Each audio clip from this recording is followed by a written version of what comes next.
click on it here, they already have information. That's why that's not correct. All right, the last one, ask the patient why they're still smoking. We don't ask patients why. That's non-therapeutic communication. All right, well, I thought I would take the whole class period with this, but apparently I was wrong. Any questions on chapters 16 and 17? There's no more questions? Huh? There's no more questions? No. We're gonna talk about adherence. Am I missing a slide? Oh gosh. I'm on 16, no wonder. I gotta go to 17. I'm like, I can't understand why. You know what it is? I did the recording all at one time and I was confused. I thought it was at the end. I'm not at the end. Okay. All right, now, here we go. There's I was like, where's the other stuff I gotta teach? And where'd it go? I forgot, it's not together. I should add these together.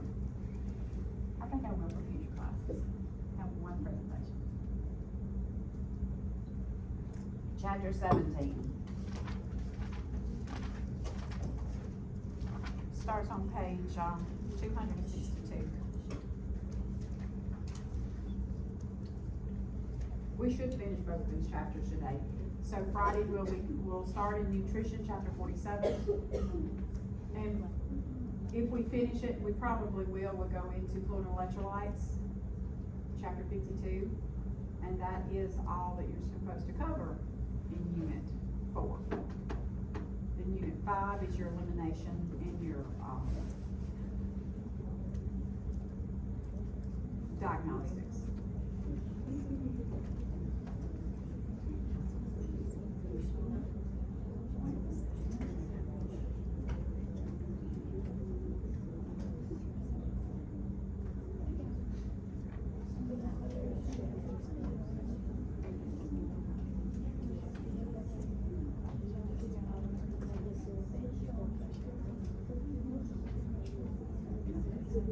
Now, you know in my unit 3, I have your learning outcomes listed for the test 2.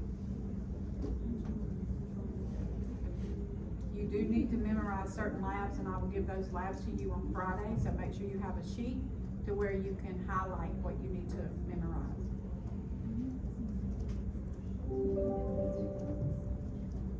Not gonna make it to that.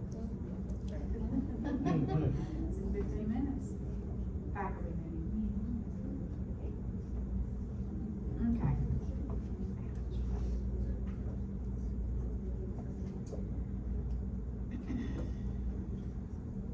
Health and wellness.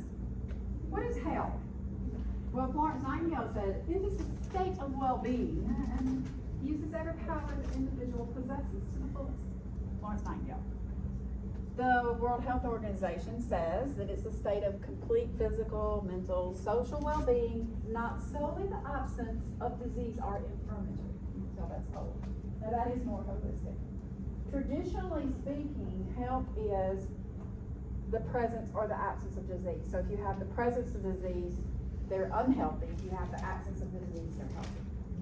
So these are just some ways health has been defined. There are some other ways that people describe health. A person may describe health as not having any symptoms or not having any pain. They consider themselves healthy because they don't have symptoms or they don't have pain. Other people may say they're healthy because they're able to be active and be able to do what they want to do.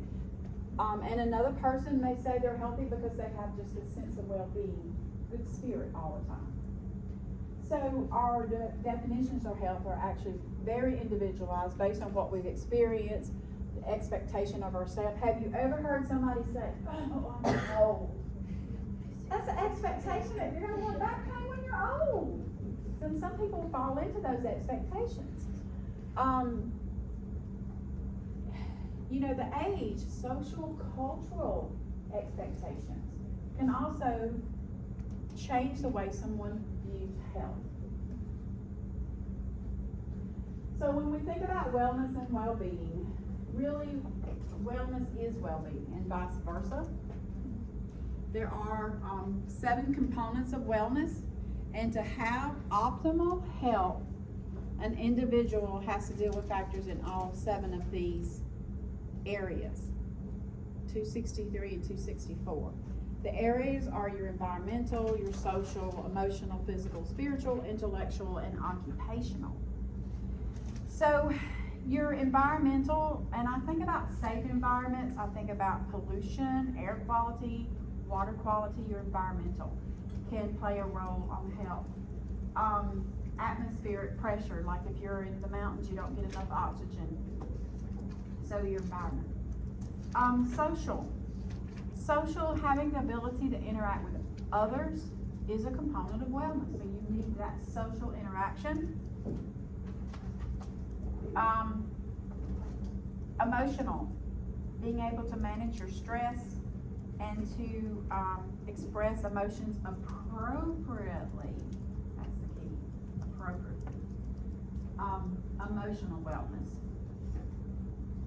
Your physical has to do with being able to carry out your daily tasks, achieve your fitness level.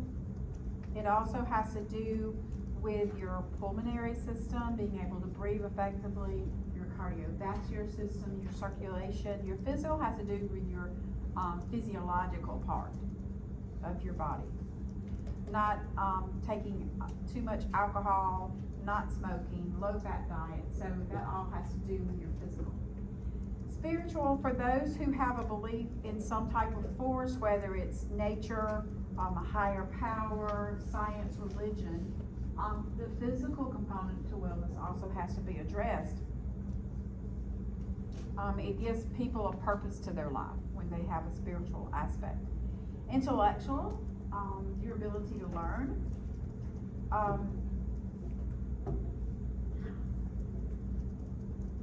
Learn new information, use your information for your family, yourself, your career. Intellectual wellness also involves a continued growth and learning environment. Have you ever heard of the growth mindset? Y'all know we never stop learning.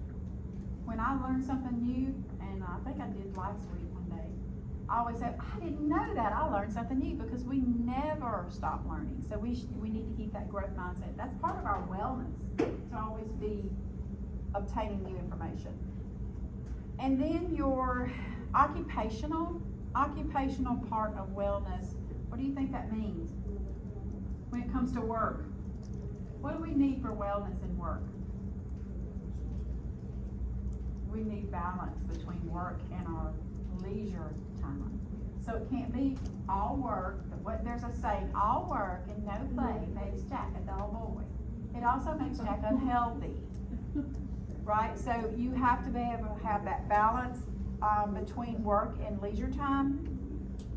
A person's belief about their job, their occupation, their employment, their education comes from having this wellness, this being able to balance that in your life. A work ethic. And you also need a rest ethic. You know, you also have to have your leisure time.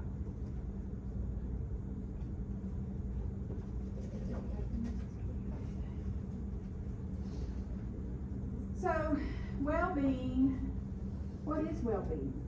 Well-being is just a component of health. When we have a better understanding about optimal health and those 7 components, we can see really what well-being is. So we have some models of health and wellness. We're going to talk about several different kinds. The clinical model, and I really picture the clinical model being even still used today. When I think about the clinical model, I can't help but think about a clinic, the clinical model. It has the narrowest interpretation of health, that people are viewed as physiological symptoms, cardiovascular, pulmonary specialists. I think about the different specialties, we're viewed as those systems, and the functions that go with those systems. Also, that health is defined by having an absence of signs and symptoms of disease. So if you go to an endocrinologist, they're going to view that system and they're looking to see if you have signs and symptoms of diabetes or signs and symptoms of thyroid disease. But health can be defined of the absence of those signs and symptoms in the clinical model. The role performance model This has to do with the person being able to fulfill their roles in society. So like you guys, how many people do I have in here that work? Okay, how many people in here do I have that has children? How many people in here do I have that has a spouse that you feel like you gotta take care of? How many people in here, has to take care of pets? And I expect to see all hands on this. How many of y'all are in college? All right, if you held your hand up to more than 2 of those, you have a lot of societal roles to withhold, to obtain. So holding multiple roles in the role performance model means you're healthy? Yeah. So do you know anybody that's sick, that's a mother or a father, a spouse, and they work, and they take care of their home, and they have a disability? So just because you're able to fulfill your roles doesn't mean you're healthy. But in the role performance model, it means that you're considered healthy if you can fulfill your roles. Your adaptive model, good health is just the result of being flexible to your environment. That people will interact with their environment to get the maximum advantage, the adaptive model. I think about, and we don't get a lot of environment change around here, except for when it drops below 60 and we have to use that jacket. But we adapt to our environment and get the best out of it. Like you still can go outside, you just have to wear a jacket. Now your agent host environment model, this is used primarily to predict an illness that, rather than promoting wellness. So we're trying to find out what's wrong in the agent host environment model. The agent is that factor or that stressor that just because it's there can lead to a disease or an illness. Your book gives the example of the tuberculin bacillus. By it being present, it can lead to tuberculosis. And a refresher from exam 1, what level of transmission-based precautions should we use for tuberculosis? Airborne. So the agent is something that can lead to disease or illness. Does everybody that gets exposed to TB get TB? That is true. They do not, because you have to have a host. The host in this model is an individual who may or may not be at risk for acquiring disease, because everybody who is exposed to it doesn't give it. Sometimes you have to have a susceptible host. And the environment. There are factors that can predispose someone to develop the disease. When I think about tuberculosis, one of the environments is a crowded situation, not sanitary. So their environment can. So you have to think about the physical, the climate, their living conditions, noise levels, things like that. And socially as well.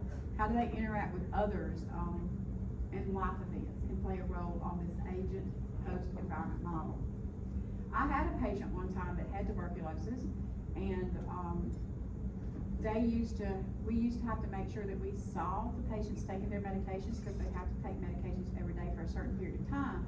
And what was happening was patients wasn't taking their medication as instructed, and we came up with several resistant strains of tuberculosis. There's medications that don't work on certain strains. So it was an easy job to do with home health to go and watch somebody take pills. This one house that I went to, he had like 7 dogs, big dogs that lived in his house. Hair was everywhere. The house was filthy. I'm like thinking, no wonder you got tuberculosis. I mean, the house was filthy.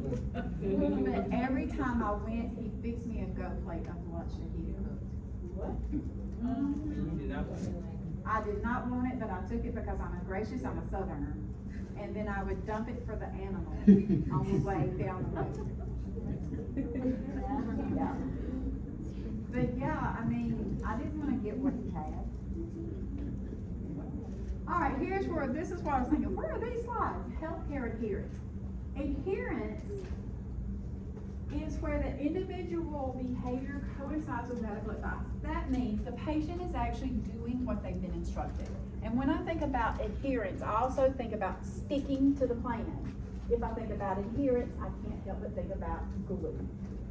What does glue do? Glue sticks. So we want our patient to stick to the plan, we want them to be adherent. It is up to us to recognize when a patient is being non-adherent. What should we do if we think a patient's being non-adherent? The very first thing we should do is find out why without saying, why did you stop following your plan? Why did you start smoking again? Why are you not taking your medication? Do I sound mean when I say, why did you stop taking your medication? Yes. Yes. So you say something like, tell me about your experience with your new medication. Oh, that sounds so nice. They're probably gonna tell me about side effects, why they stopped taking it. Now, when I establish why, then I can do all the other things. So the very first thing, you have to establish why without starting your sentence with why. So remember your therapeutic communication. And healthcare adherence is on page 270. You see the bullets? On the right-hand side, establish why the client is not following the regimen. I put a number 1 by that. That's the first thing you do. All the other things you do, but the first one you have to do is establish why. Does that make sense? Establish why first through therapeutic communication. You can listen, demonstrate that you care by listening, that empathy. You can also give them positive reinforcements for the things that they are doing correctly when you realize that you have non-adherence. You can use aids to reinforce teaching. So I think about, like, maybe you have a patient that you have put them on a low-fat, low-sodium diet, and they're having major troubles. You see that they're not following their plan because their cholesterol is rising instead of falling. They're supposed to be on low-fat. And they're gaining weight because of all the salt, sodium things that they eat. So you might can sit down with them and help them to develop a menu that they can follow. Let's talk about a menu for breakfast, things that you can have for breakfast. Let's talk about a menu for lunch. Let's talk about a menu for dinner. So you can sit down and help them develop a menu. That would be giving them, did I get the wrong thing? Oh, aids to reinforce teaching. That would be giving them aid. What if they're not taking their medication correctly? What's something I could do for someone not taking their medication correctly? I could teach them how to use a pill dispenser. I could make a pill calendar. I could help them make, I'm not gonna make it for them, I'm gonna help them make it. Because I wanna give them something to reinforce the teaching they've already had. Now, if they don't have a pamphlet, I can give them a pamphlet, but more than likely, if they're non-adherent, they already have a pamphlet. Pamphlets are usually something we get first when we're teaching. So, sometimes giving a pamphlet's not the right answer because they usually already have it by the time they're not adherent. We want to work on that therapeutic relationship by using therapeutic communication, showing that we care, because this is going to increase adherence.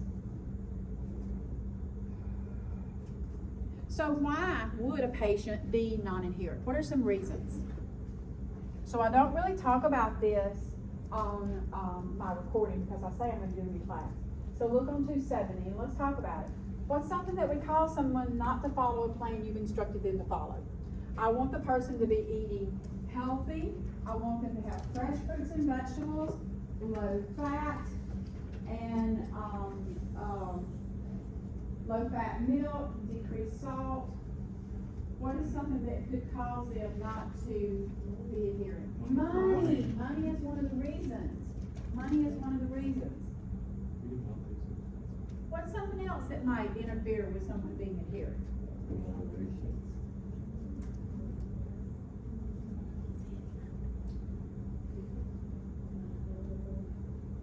Motivation. Motivation is one. Motivation is one. What else? Can culture play a role in someone's adherence? Yes. Culture can definitely affect it. What if it's really complicated? Can that affect adherence? Something that's really complicated may affect how a person is going to be adherent or not. What else can affect adherence besides money? Hmm? What do you say? Their environment, family support or lack of. So there's many things listed there on page 270. Oh, I keep forgetting this is here. You're supposed to type on the next slide. We're just gonna talk it. We're just gonna talk it. I'm gonna skip the typing. The perceived severity of the healthcare problem, they may think, oh, I don't have to do anything about that. I don't think it's that serious. The inconvenience that it's causing on their life. What do you mean I have to plan my meals? I don't wanna I don't wanna count carbohydrates, diabetic. I don't wanna count carbs. I like my cake and my cookies and my ice cream and regular, please. They don't wanna plan it. Maybe they don't think this is gonna help. They have a belief system that doesn't support it. That's not gonna help. My mom lost her legs when she was such and such age. Is no amount of diet is gonna keep me from losing my legs from this diabetes that I have because of my mom. So they don't have a belief that they can help themselves.